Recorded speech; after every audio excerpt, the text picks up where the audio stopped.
නපුරු හදක අතරමං වූ මුවැත්තිය වස්සානයේ ප්‍රේමයක්. ඉදිරි දින දෙක මුවැත්තිය නිවැසියන් සමගින් කාර්යබහුල වන්නට වූයේ තමා කැමති ආහාර තම මෑණියන් අතින් සාදවාගෙන රස විඳීමටය.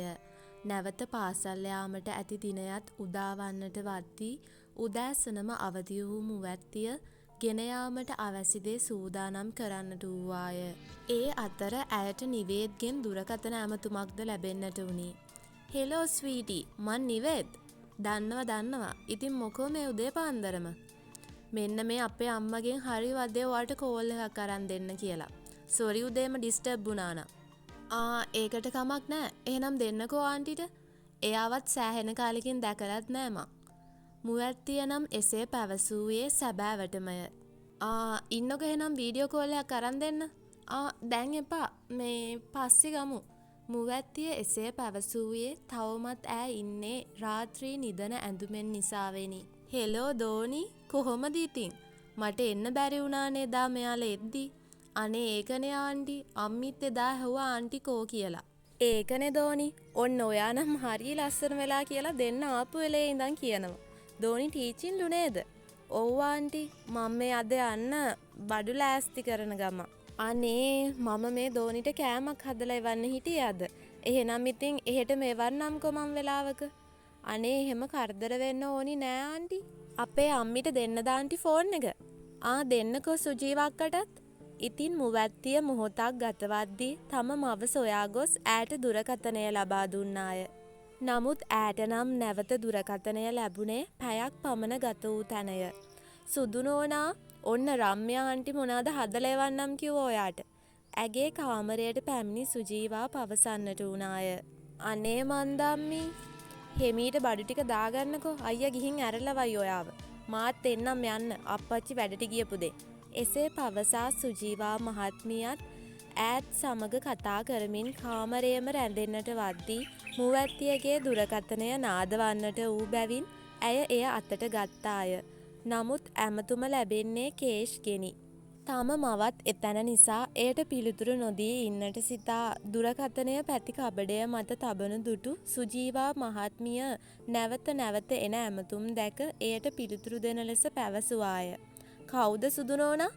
ඕකට කතා කරන්න. කවුරු හරි හදිස්සිකාරයෙක් වගේ." ඇය සිනහසී එලෙස කියද්දී මුවැත්තිය ඉබේටම බිම බලාගත්තාය. "නෑ අම්මි, මේ පැහැසි අක්කි අද එනවා දහන්න වෙන්න ඇති." ඈ වචන අමුණන්නට ඌයේ පැටලෙමිනි. කතා කරන්නකෝ. මං වැලි තැලප ටික ලෑස්ති කරන්නම් ගෙනියන්න." ඉතින් තම මව කාමරයෙන් පිට වූ මොහොතේම ඈ ඇමතුමට පිළිතුරු දෙන්නට වුණි. නමුත් එයට පිළිතුරු දුන් වහාම ඈට ඇසුනේ කෝපයෙන් කෑගසනා ඔහුගේ හඬයි. "මොනාද ඕයි කරන්නේ? උදේ ඉඳන් ෆෝන් එක බිසි. රින් වෙද්දි ආන්සර් කරන්නේ නෑ. ඔන්න ඔය මගුල විසි කරලා දානවා." "අනේ බනින්න එපා කේෂ්. අම්මි හිටියා කේෂ්. ඒකයි ආන්සර් කරේ නැත්තේ." "එතකොට උදේ ෆෝන් එක බිසි වුණේ අම්මා හිටපු නිසාද?" "අනේ මේ අදි තවත් මගේ යකා උස්සන්නේ බා මගුල." "නෑ මේ..." නමුත් ඈට වාක්‍ය සම්පූර්ණ කරගන්නට අවස්ථාවක් හෝ ලැබුණේ නැත. "තමුසෙවාද කවුද එක්කයි යන්නේ? කියනවා මට තව වැඩ තියෙනවා." ඉතින් ඇගේ සිතනම් හිතුවක්කාරයා ඕනෑවටත් වඩා රිදවා අවසන්ය. "අයියා ගිහින් දායි. ඔයා එහෙනම් පරිස්සමට වැඩ ටික කරගන්න කේෂ්." නමුත් ඔහු කෝපයෙන්ම කිසිත් නොකියාම ඇමතුම විසන්ධි කර දැමුවේ හිතක් පපුවක් නොමැති අයෙකු විලසිනි. මුවැත්තිය ඒ ගැන සිතාම සූදානම් වී පහළට ආවේ නැවත පාසලට යාම සඳහාය. "අයියේ මං හරි යමුනේ." ඇය පහළට එන ගමන් තම සහෝදරයා අමතන්නට වුණි. "යං අම්මි, අපි යනවා." "ඇයි අම්මි එන්නේ නැද්ද?" ඇය අසන්නේ මව කොහේදයි විපරම් කරමිනි. "අම්මි එන්නේ නෑ. මං එපා කිව්වා. තමුසෙලාගේ මෝඩ වැඩ නිසා දවසක ගෙදරින් හම්බෙන මගේ බත් එක ලෙෆ්ට්." ඔහු රහසින් මෙන් එය පැවසුවේ සුජීවා මහත්මිය එනු දැකය. මුවැත්තියත් ඔහුට රැවුමක් තබන්නට අමතක නොකළාය. "අම්මි මං ගිහින් එන්නම්." ඇය මවට වැඳ ආශිර්වාද ගන්නට වූයේ ඇයව බදා ගනිමිනි. "සුදු නෝනා, පරිස්සමට ගිහින් කියන්න මට. පුතේ ඔයත් පරිස්සමෙන් ඩ්‍රයිව් කරන්න." ඇගේ නොමද මව් සෙනෙහස හමුවේ දෙදෙනාම ගෙදරින් පිටත් වන්නට වුණි. නමුත් මෝටරිය ඉදිරියට ඇදෙන්නට වුණේ දෙදෙනාගේ කතාබහත් සමගමය. අයියේ ඇයි ඔයා එන්න කලින් එහෙම කිව්වේ? මුවැත්තිය අසන්නේ කතාවට මුල පුරමිනි. කොහොමද අහන්නේ අනේ? අර බත් එක ලෙෆ්ට් කිව්වේ? ඉතින් ඇත්තනේ. තම්සලා දෙන්න රණ්ඩු වෙන සැරේට මොකක්ම හරි කරලා මාවත් ගාව ගන්නවනේ. ඔයාව ගෑවුනේ කොහොමද දැන්? ඒවා ඉතින් තම්ස දන්නේ නැහැ. අර තමුසේගේ මහලොකු කොල්ලා තමා දන්නේ. අනේ නිකන් ඉන්න අයියේ. එයාට මොකුත් නොකිය. ඇය කියන්නේ නෝක් කාඩුවෙනි. තමුසෙටත් මොනවා වුණත් ඌව හෙන ලොකුයි නේද? එහෙම තමයි ඉතින්. ආදරේ හින්දානේ. අනේ තමුසෙලාගේ ආදරේ මං කියන්නේ. හා දැන් ඇති කියෙව්වා.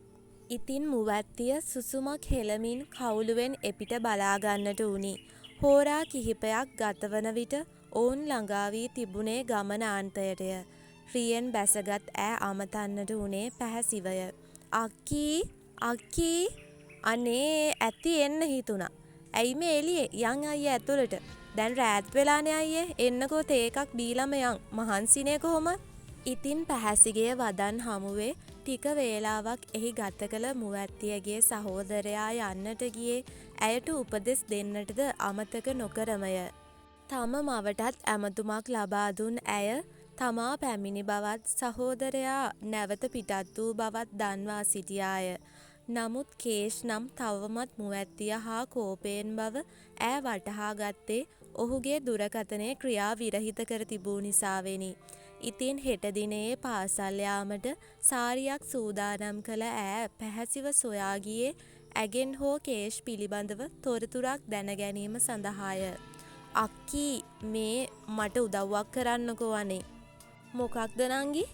අක්කී කේෂ්ට කතා කරන්න විදියක් බලන්නකෝ ෆෝන් එක ඕෆ් එයාගේ. දෙන්න වලියක් දාගත්තද? නෑ පැහැසි ඇමතුමක් ගන්නට වූයේ කේෂ්ගේ නිවසටය. එනම් ඇගේ ලොකු නැන්දාටය. මොහොතක් ගතවන්නට වද්දී ඇමතුමට ප්‍රතිචාර දුන්නේ කේෂ්ගේ මවයි. හෙලෝ කියන්න පැහැසිදුව. ඉතින් ඇය දුරකථනයේ ශබ්දය වැඩි කරන්නට වූයේ මුවැත්තියටත් ඇසෙනා පරිද්දෙනි. අනේ නැන්දේ මං ගත්ත කේෂ්ට ටිකක් කතා කරන්න. එයා ඉන්නවනම් දෙන්නකෝ ටිකක්. අනේ දුව එයා ගෙදර නෑ. අර එයා මැරි කරන්න ඉන්න ගෑනු ළමයාගේ බර්ත්ඩේ එක අද. ඔන්න දෙන්න කොහෙද ගියා තවම නෑ. හා නැන්දේ ආවම මට ගන්න කියන්න. එසේ කියමින් ඈ දුරකථනය විසන්ධි කළේ දෑස් වලින් කඳුළු ගලමින් කිසිත් නොකියාම බලා ඉන්නා මුවැත්තියව සනසමිනි. ඉතින් වදනක් හෝ නොදොඩාම කාමරයට වැදුණු ඈ දොර වසා ගන්නට උනේ පැහැසිට කළ යුත්තේ කුමක්ද යන්නත් අමතක කරවමිනි. ඇය කොපමණ දොරට තට්ටු කර විවර කරන ලෙස පැවසුවත් මුවැත්තියගෙන් කිසි පිළිතුරක් නොවීය. ඉතින් ඊළඟට කතාවේ මොකද වෙන්නේ කියලා බලන්න දැන්ම අපේ channel එකට subscribe වෙන්න. Thanks for watching us.